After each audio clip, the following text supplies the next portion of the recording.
Praise the Lord. आज मुझे जो वचन मिला है, जो टॉपिक मिला है वो है तसल्ली। इंग्लिश में कंफर्ट, तमिल में आरुदल। तो मैं आज सब वर्ड्स थोड़ा मिक्स करके बोलूँगी, सब लैंग्वेज में थोड़ा मिक्स करके बोलूँगी।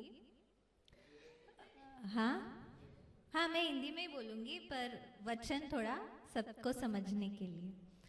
ओके।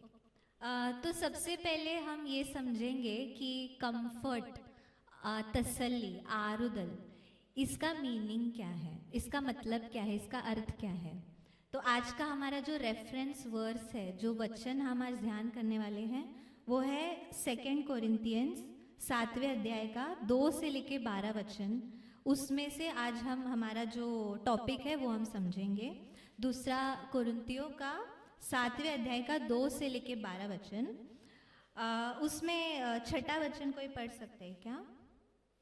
हिंदी में कोई पढ़ सकते हैं या मैं ही पढ़ूं?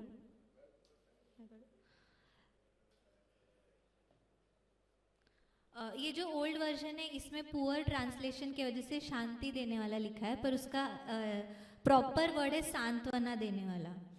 7वें अध्याय का छठा वचन कहता है, तो भी दीनों को सांत्वना देने वाले परमेश्वर ने तीतुस के आने से हमको सांत्वना दी है, या तसल्ली दी है। इंग्लिश में, but God who comforts the downcast comforted us by the coming of Titus. तो ये जो पत्रिका, ये जो लेटर है, ये इसका जो ओरिजिनल लैंग्वेज है वो ग्रीक लैंग्वेज है। तो ग्रीक लैंग्वेज में कंफर्ट जो वर्ड है, तसल्ली जो वर्ड है, इसका अर्थ क्या है? ग्रीक वर्ड जो है वो पराक्लियो है। कंफर्ट जो वर्ड है उसे ग्रीक में बोलते पराक्लियो, जिसका मतलब है अपने पास बुलाना या अपने बगल में बुलाना।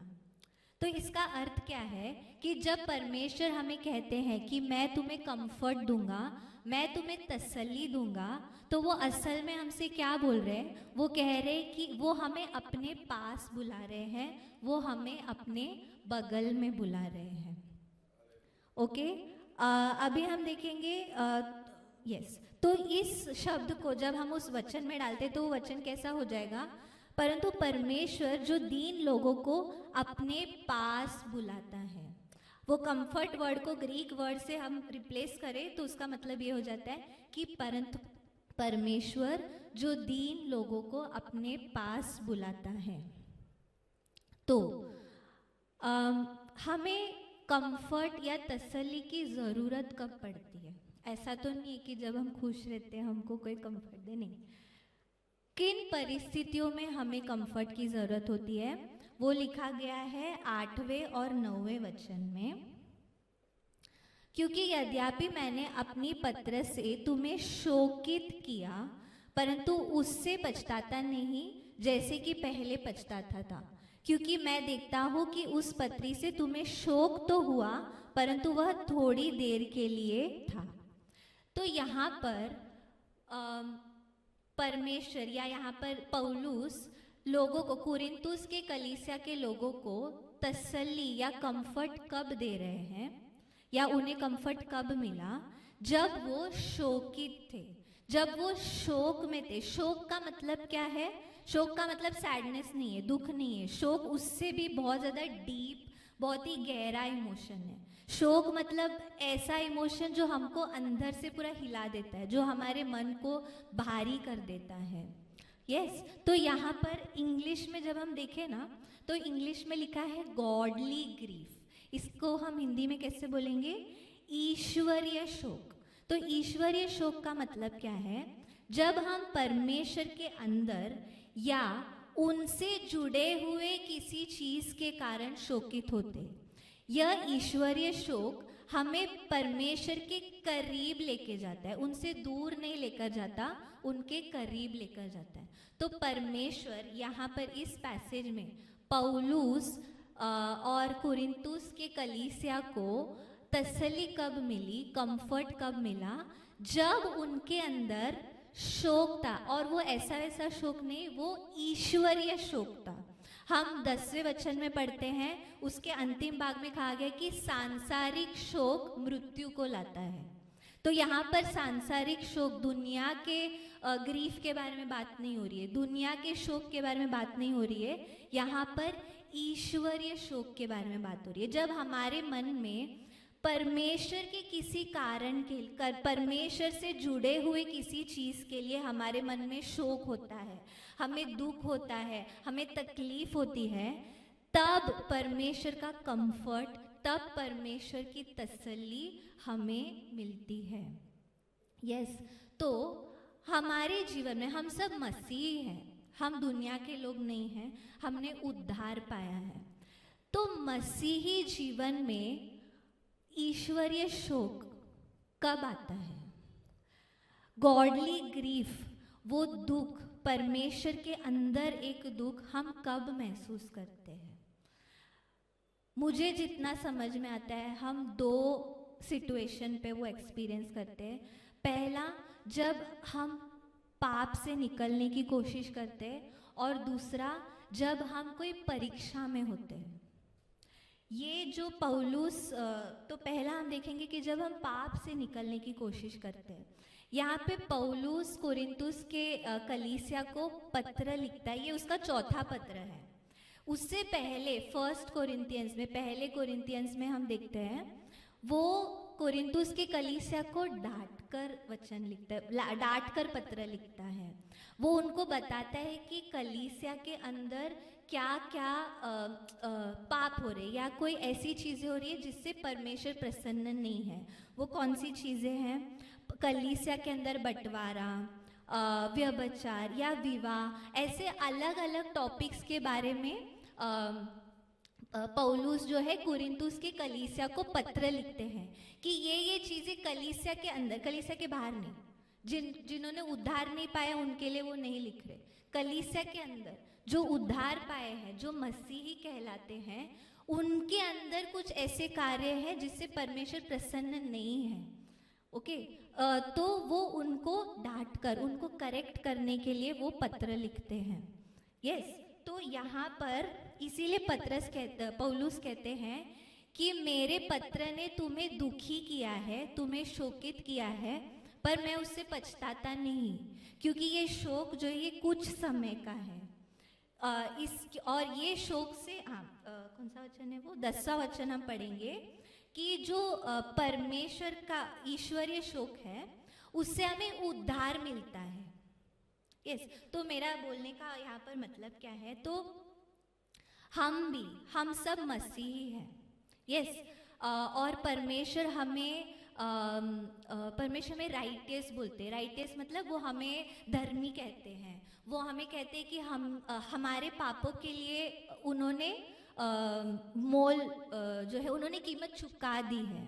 लेकिन क्या इसका मतलब ये है कि जिस दिन हम उद्धार पाते उस दिन मतलब ऐसे जादू छू मंतर हो जाते हैं और हम ऐसे एकदम बदल जाते हैं, हम एकदम अच्छे हो जाते हैं? नहीं, हमारा फिर भी सिंफुल नेचर हमारे अंदर रहता है। लेकिन हमें जो उद्धार पाए हैं और जो दुनिया के लोग हैं, हमारे बीच में क्या अंतर है कि क्योंकि हमें परमेश्वर धर्मी कहलाते, क्योंकि हम उनके लहू से धुले हुए हैं, हमें अब पाप में जीना नहीं है। अभी हमारे मन में पाप के तरफ एक ईश्वरीय शोक आता है, एक ईश्वरीय दुख आता है।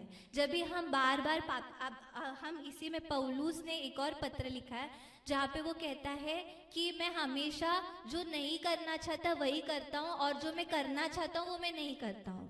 तो ये हम सब की स्टोरी है। हम सब ने उद्धार पाया है, हम सबको प्रभु ने अपने लहू से धो दिया है, हम सबको वो धर्मी बोलते हैं, पुकारते हैं, पर हम फिर भी सिन से स्ट्रगल करते हैं। मैं उनकी बात नहीं कर रही हूँ जो पाप करके भी ऐसे बोलते कि हाँ अब मैं तो ऐसे रहूँगा, नहीं, यहाँ पे उनकी बात नहीं हो रही। यहाँ पे उन लोगों की बात हो रही है जो पाप से शोकित है, जो स्ट्रगल कर रहे हैं। हम में से बहुत लोग हैं जो बहुत सारे जनरेशनल सिन, जो पीढ़ी दर पीढ़ी पास ऑन होता है, बहुत सारे श्राप पीढ़ी दर पीढ़ी पास ऑन होते हैं, बहुत सारे बीमारियां, एडिक्शंस पीढ़ी दर पीढ़ी पास ऑन होते हैं। और क्योंकि आज हम उद्धार पाए हैं, हम उस गेट पर खड़े हैं, हम उस द्वार पर खड़े, हमारे थ्रू परमेश्वर उसे तोड़ना चाहते हैं। वो जो बंधन है, जो पाप का बंधन है, जो श्राप का बंधन है, परमेश्वर हमारे थ्रू उसे तोड़ना चाहते हैं। और जब हम सच में परमेश्वर के साथ चलते हैं, हमारे अंदर हम एक वो शोक हम महसूस करते हैं उसमें से निकलने के लिए, क्योंकि वो श्रापों से, वो बंधनों से निकलना इजी नहीं है। आप में से बहुत सारे लोग हैं यहाँ पर जिनके इतने सारे पर्सनल एक्सपीरियंस है, पर्सनल अनुभव है, जिसके बारे में मैं नहीं जानती, जिसके बारे में शायद कोई नहीं जानता है, सिर्फ आप जानते हैं। और आपके और परमेश्वर के बीच में शायद हमारी कोई ऐसी चॉइस रही होगी, उसका हमें कॉन्सिक्वेंस शायद आज भुगतना पड़ रहा होगा। पर परमेश्वर आज हमें, हमारा परमेश्वर का हमारे लिए आज वचन क्या है? वो ये नहीं बोल रहे कि मुझे नहीं पता, तुम्हारी गलती है, तुमको ऐसा नहीं करना चाहिए, नहीं। वो कह रहे कि तुम्हारे अंदर, अगर तुम पाप में जी रहे हो, अगर तुम स्ट्रगल कर रहे हो, तुम उसमें से बाहर निकलना चाहते हो, परमेश्वर कहते हैं कि अगर तुम्हारे अंदर वो ईश्वरीय शोक है, दुख है, तमिल में लिखा है दुक्कम, ओके, तो अगर तुम्हारे अंदर वो ईश्वरीय शोक है, तो मैं तुम्हें कंफर्ट करने के लिए आ रहा हूँ, मैं तुम्हें वो कंफर्ट देता हूँ। और वो कंफर्ट का क्या मतलब है कि वो हमारे बाजू में है, वो हमारे बगल में है। ऐसा नहीं कि हम सिन से स्ट्रगल कर रहे, हम पाप से स्ट्रगल कर रहे तो परमेश्वर बोलते कि देख लो, नहीं। वो कहते कि मैं तुम्हारे बगल में हूँ, तुमको उससे बाहर निकलने के लिए मैं तुम्हारे पास हूँ, मैं तुम्हें कंफर्ट दे रहा हूँ, मैं तुम्हें हेल्प कर रहा हूँ। तो यहाँ पे पौलुस बहुत ही सुंदर तरीके से यीशु के हृदय को वो दर्शाते हैं। यीशु का पोस्चर कैसा है हमारे तरफ, वही पोस्चर पौलुस का है कुरिन्थुस की कलीसिया की तरफ। पहले वो क्या करते हैं? पहले वो उन्हें डांटते हैं, उनको करेक्ट करते हैं, और उसके बाद क्या करते हैं? वो ये नहीं बोलते कि जाओ यहाँ से, वो कहते हैं कि मैं बहुत ज़्यादा खुश हूँ, हाँ मैंने तुमको करेक्ट किया, मैंने तुमको बोला कि ये तुम्हारे अंदर गलती है, पर मैं आज बहुत खुश हूँ कि तुमने उसे सीरियसली लिया, तुम्हारे अंदर एक शौक था, और आज मैं खुश हूँ कि तुम उससे बाहर निकले हो, तुमने कोशिश की उससे बाहर निकलने के लिए।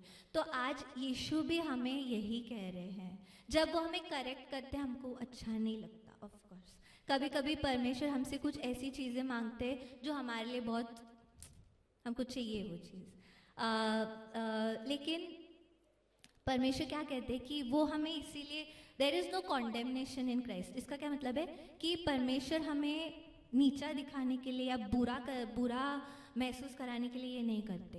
वो इसीलिए करते क्योंकि वो हमसे प्यार करते हैं, वो इसीलिए करते क्योंकि वो हमें उनके बच्चे की तरह नहीं, हम उनके बच्चे हैं।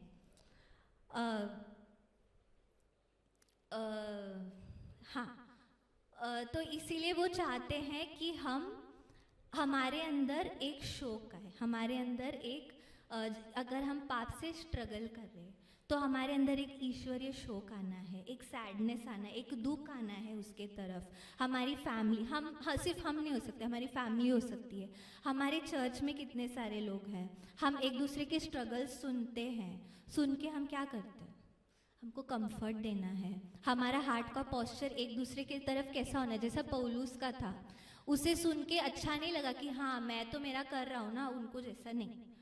वो उसको भी दुख हुआ, उसको भी उनके लिए दुख हुआ, और वो कहते हैं कि तुम भी दुखी हो, और हम मिलकर क्या करेंगे? हम प्रार्थना करेंगे। एक और वर्स है कि confess your sins to each other, एक दूसरे को कन्फेस करना है, क्योंकि तभी हम उसमें से बाहर निकल सकते हैं। और दूसरा है परीक्षा, वो मैं ज़्यादा नहीं बोलूँगी। जब भी हम परीक्षा एक्सपीरियंस करते हैं, बहुत बार, कभी कभी ऐसा होता है कि हमारी बेवकूफ़ियों के कारण, हमारे कुछ गलतियों के कारण हम कुछ रिजल्ट फेस करते हैं। पर अय्यूब का बहुत अच्छा एग्जाम्पल है, उसका जो परीक्षा था वो परमेश्वर के द्वारा आया था। कभी कभी हम कुछ ऐसे चॉइस करते हैं, फिर हम लोग बोलते कि नहीं परमेश्वर में, ऐसा नहीं, परमेश्वर के द्वारा कुछ परीक्षाएं आती है मसीही जीवन में, परमेश्वर के कारण कुछ पीड़ा में सहन करना पड़ता है। उस समय अगेन पौलुस कहते हैं कि मुझे परमेश्वर ने काटा दिया है, उसने परमेश्वर के लिए बहुत सारी पीड़ाएं उठाए। तो उस समय में भी वहाँ पर जो हमने पहला वचन पढ़ा, छठा वचन पढ़ा, वो कहता है कि परमेश्वर ने मुझे कंफर्ट दिया, परमेश्वर ने मुझे तसल्ली दी है। तो पहला, जब हम पाप से स्ट्रगल करें, हमारी फैमिली, हमारे चर्च के लोग, जो उद्धार नहीं पाए हैं, जब हम स्ट्रगल करते तो परमेश्वर क्या कह रहे हैं कि मैं तुम्हें कंफर्ट दूंगा, मैं तुम्हारे पास रहूँगा, मैं तुम्हारे बगल में रहूँगा, मैं तुमको छोड़ के नहीं जाऊँगा क्योंकि ये कहकर कि तुम पापी हो, नहीं, मैं तुम्हारे पास रहूँगा, मैं तुम्हारे बगल रहूँगा। पर उसके लिए हमारे मन में वो शोक होना चाहिए। सेकेंड, हम कब शोकित होते हैं? जब हमें मसीह के द्वारा कुछ पीड़ाएं उठानी पड़ती है, मसीह के द्वारा, मसीह के लिए हम कुछ परिस्थितियों में रहते हैं, तब हम शोकित महसूस करते हैं। और उसके लिए भी परमेश्वर कहते हैं कि मैं तुम्हें क्या दूंगा? कंफर्ट दूंगा, मैं तुम्हें तसल्ली दूंगा, मैं तुम्हारे बगल में रहूंगा, तुम मेरे बगल में रहो। और उससे क्या होता है? 11वां वचन खत्म, लास्ट, ओके, यस, 11वां वचन, तुम हर बात में सब प्रकार की उदारता के लिए जो हमारे द्वारा परमेश्वर का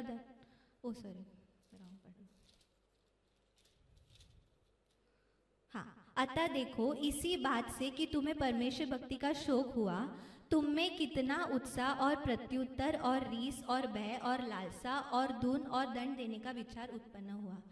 तो परमेश्वर हमें पहला क्या बोलते हैं कि वो हमें कंफर्ट करेंगे। कब हमें कंफर्ट मिलता है? जब हम शोकित होते। शोकित हम कब होते? जब हम पाप से निकलने की कोशिश करें या हम परीक्षाओं के बीच में हैं। तो वो ईश्वरीय शोक के कारण परमेश्वर हमें क्या करते हैं? वो हमें कंफर्ट देते हैं। और उसके कारण क्या होता है? 11 वचन कहता है कि हमारे अंदर एक लालसा बढ़ती है, हमारे अंदर जस्ट होने के लिए, हमारे अंदर सही होने के लिए एक बड़ी इच्छा आती है। कभी कभी ऐसा भी होता है कि हमें गुस्सा आता है, जब कुछ गलत होता है हमें देख के गुस्सा आता है। तो वो क्या है? वो एक होली एंगर है, वो एक पवित्र क्रोध है। यस, तो इससे जो है क्या होता है कि हमारा मसीही जीवन और ज़्यादा बढ़ते जाता है, हम और ज़्यादा अपने आत्मिक जीवन में बेटर होने लगते हैं, और ज़्यादा जो है स्ट्रेंथन होने लगते हैं। Yes, thank you so much. தலைப்பு வேண்டுதல். நான் வந்து பைபிள்லேருந்து நிறைய விஷயங்களை எடுக்கலை. எதுக்கு அப்படின்னா எல்லாருக்குமே வந்து அது தெரியும், எல்லாரை பற்றி, ஆபிரகாம் பற்றி தெரியும், மோசே பற்றி தெரியும். என்னுடைய வாழ்க்கையில் நடந்த சில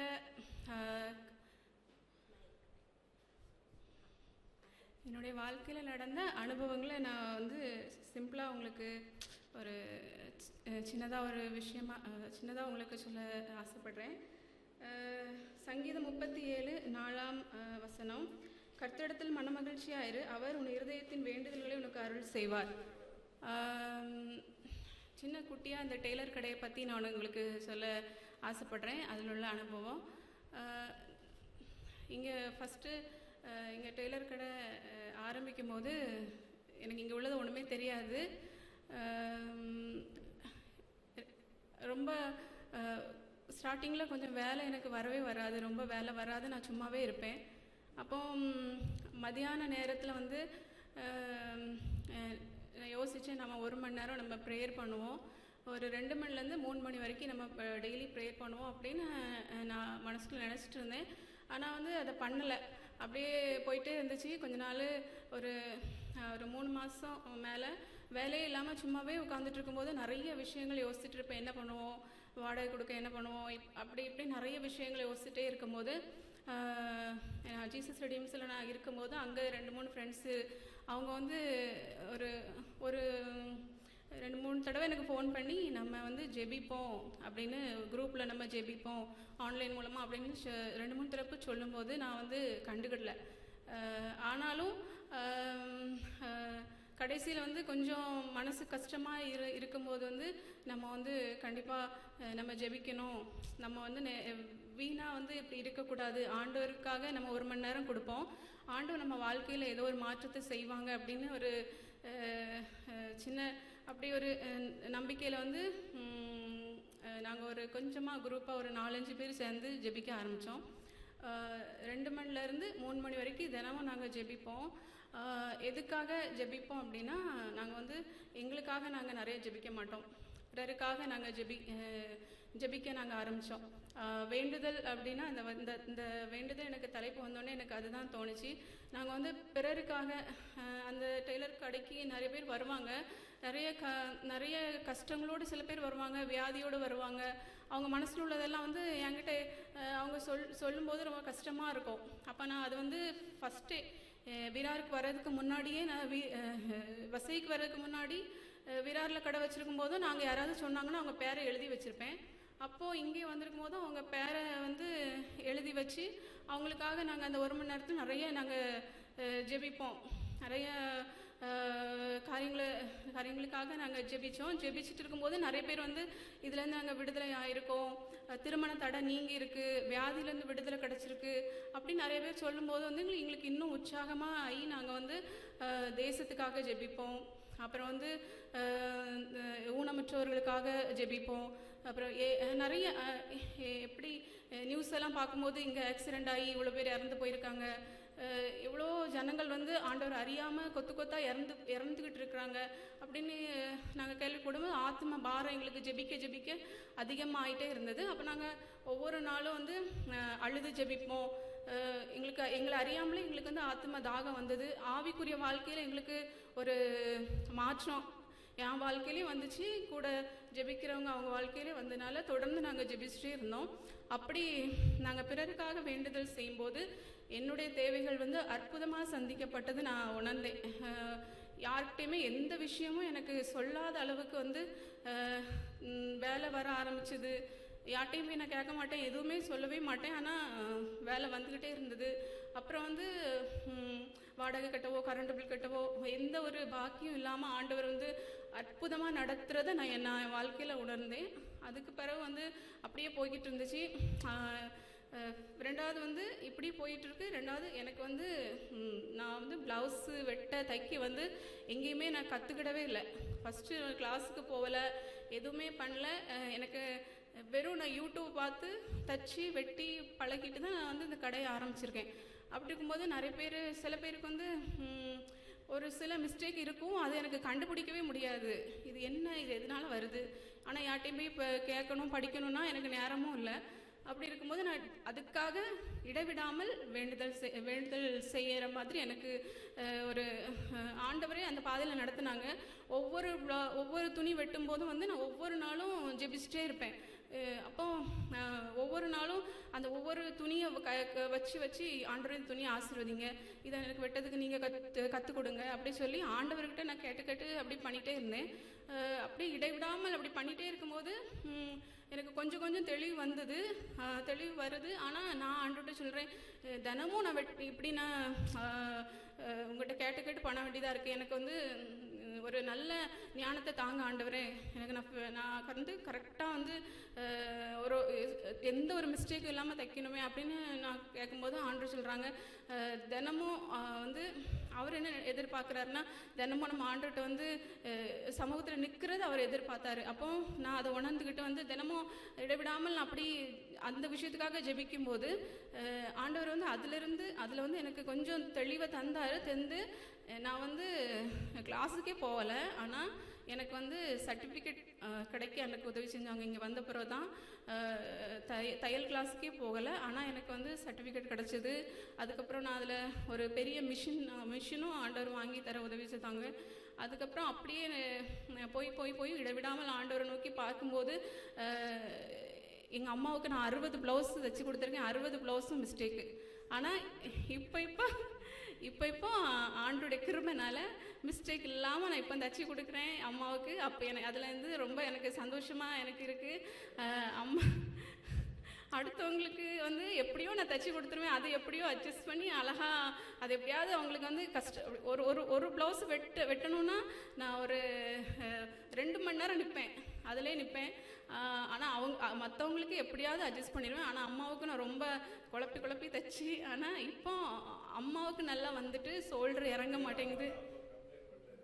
ஷோல்டர் இறங்காமல் இப்போ தைச்சி கொடுக்க ஆண்டவர் எனக்கு அந்த ஞானத்தை ஆண்டவரை தான் தந்திருக்காங்க.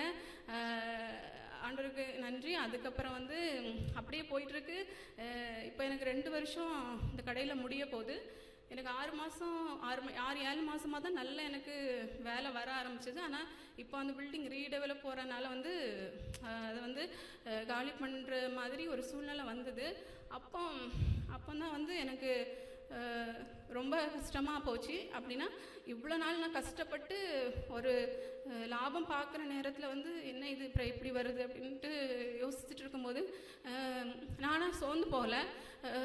ஆண்டவர்கிட்ட வந்து அப்போ தான் எனக்கு இன்னும் விசுவாசத்தோடு ஆண்டவர்கிட்ட எப்படி வேண்டணும், உபவாசித்து எப்படி வந்து ஆண்டவர்கிட்ட வந்து நம்ம வேண்டி நம்ம காரியங்களில் அற்புதம் செய்கிறத நம்ம பார்க்கணும் அப்படின்னு எனக்குள்ள ஒரு வாஞ்சி வந்தது. அப்போ நான் விசுவாசத்தோடு உபவாசித்து நானே வந்து ஜெபிச்சேன்.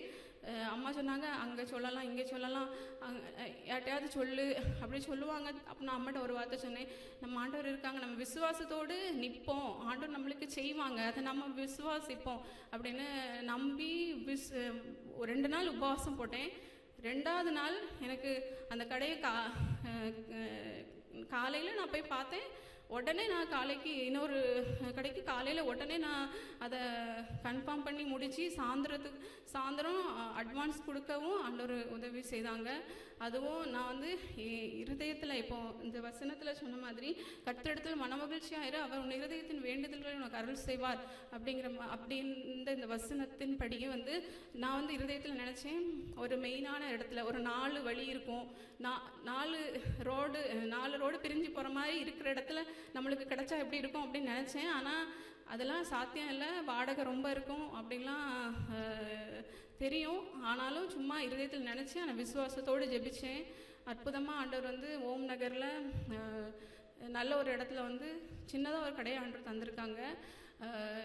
அது ஆண்டவர் எனக்கு என்னுடைய வாழ்க்கையில் இது ஒரு அனுபவமாக தந்து என்னுடைய ஆவிக்குரிய வாழ்க்கையிலையும் ஆண்டவர் என்னை நடத்துகிறாங்க, ஆசீர்வாதமாக நடத்துகிறாங்க.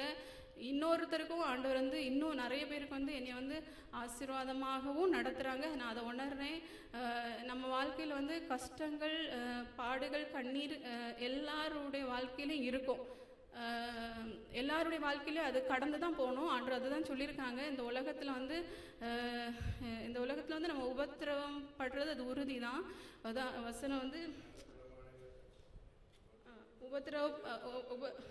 அதில் தாவீது சொன்ன மாதிரி நான் உபத்திரவப்பட்டது நல்லது, அதனால் உமது பிரமாணங்களை கற்றுக்கொண்டேன். அந்த ஒரு வசனம் உண்டு. ரோமர் 12:12 நம்பிக்கையிலே சந்தோஷமாக இருங்கள், உபத்திரவத்திலே பொறுமையாக இருங்கள், ஜெபத்திலே உறுதியாய் தரித்திருங்கள்.